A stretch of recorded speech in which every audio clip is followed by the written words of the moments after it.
பூர்ணச்சந்திரன் தீக்குளித்து இறந்து போன சம்பவம் துயரத்தை ஆழ்த்தியது. தமிழ்நாட்டுல நெறைய பேருக்கு ஆன்மீக உணர்வாளர் அத்தனை பேருமே முருகனுக்காக உயிரை விட்டாரு பூர்ணச்சந்திரன். நீங்கலாம் அங்க போயிருந்தீங்க. அவருக்கு அஞ்சலி செலுத்த போயிருந்தீங்க. அந்த குழந்தை ஒரு பையனுடைய அவருடைய பையனுடைய வீடியோ அந்த ஃபோட்டோவ வந்து நீங்கலாம் எல்லாருமே சோசியல் மீடியாவுல பரப்புனீங்க. நான் கூட உங்களுக்கு அந்த சமயத்துல தொடர்பு கொண்டு, "ஏங்க அந்த ஃபோட்டோவ பரப்புறீங்க?" எனக்கெல்லாம் அது வலித்தது. பார்க்கும்போது அந்த குழந்தை வந்து அப்பா இல்லாத சூழ்நிலையில அந்த குழந்தை பார்க்கும்போதே அந்த பார்வை எல்லோருக்கும் வலி ரணமா இருந்தது.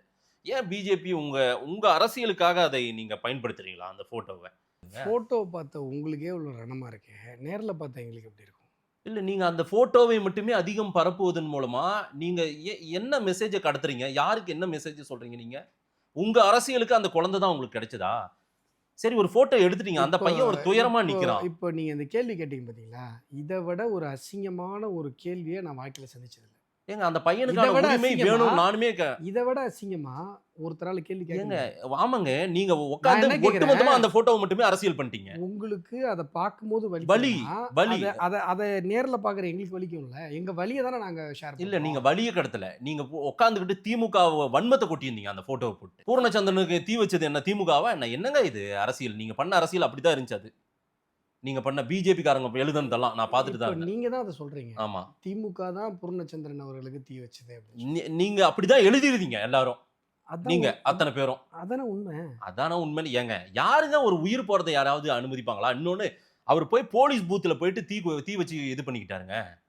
ஈவே ராமசாமியினுடைய சிலைக்கு பக்கத்துல. ஆமா. அது ஏன் அந்த இடத்துக்கு போய் தீ குளிச்சங்கிறதையும் அவர் ஆடியோல சொல்லிட்டாரு. சரி. அதுக்கப்புறம் போலீஸ் பூத்துனா என்ன சொல்ல வரீங்க? இல்ல. இல்ல இதுல ஏதோ ஒண்ணு வச்சிருப்பீங்களே ஒரு எதுவும் நரேட்டிவ் நான் எதுவும் கர்மாந்திரம். நான் எதுவும் இல்ல வைக்கல. இல்ல இதுல ஒரு நரேட்டிவ் நான் கர்மாந்திரம் ஒரு ஒண்ணு வச்சிருப்பீங்க. நரேட்டிவும் அத சொல்லி வைக்கல சார். தொலைங்க. சொல்லிடுங்க. அத சார் முழுசா நீங்க கேட்டு பதில் சொல்லுங்க. பூர்ணச்சந்திரன் மரணத்தை அரசியல் செய்யணும்னு நினைக்கிறீங்களா? வச்சுக்கிட்டு. நான் என்ன கேட்கிறேன், பூர்ணச்சந்திரன் ஒரு உரிமைக்காக உயிரை விட்டுருக்காரு. ஆமாவா? அந்த உரிமைய வாங்க பாருங்கன்னா, நீங்க அந்த பையன் வந்து பாவம் குழந்தை, அது அந்த அப்பா உரிமைய இல்லாமல் பரிதி வைக்கும் அந்த ஃபோட்டோவ பரப்பி நீங்க என்ன அரசியல் பண்ணணும்னு நினைக்கிறீங்க? அந்த உரிமைய அரசியல் லாபத்தை இப்படிதான் அறுவடை பண்ணுமா நீங்க? ஐயோ! இதுக்கு மகேஷ் இப்படிதான் ஓட்டு வாங்கணுமா? ரொம்ப பிஜேபி. ரொம்ப அருவருப்பா நடந்துக்கிறீங்க. இதுக்கு பேர் பத்திரிகை துறையில இது மாரி இவ்வளவு கேவலமா நடந்துக்காதீங்க. சார், தயவு செஞ்சு. அது தப்பு சார் அது. என்னங்க பார்க்கும்போது என்னங்க வலியா அரசியல்? இருந்தது சார். நீங்க பண்றதாங்க அரசியல். இளகிய மன இப்போ ஒரு உடையவர்கள் அந்த ஃபோட்டோ பார்த்தா அவங்கலாம் இப்ப கேவலமா ஒரு கேள்வி கேட்டீங்க பாருங்க. இதுதான் அரசியல். இத விட கேவலமான அரசியல் தமிழ்நாட்டுல யாரும் பண்ண முடியாது. நாங்க எங்களுடைய இழப்ப, எங்களுடைய வலிய நாங்க போட்டா அது அரசியலா? எனக்கு வலிக்குதுன்னு நான் சொன்ன அரசியலா? ஏன் வலிக்குதுன்னு கூட நான் சொல்லக்கூடாதா?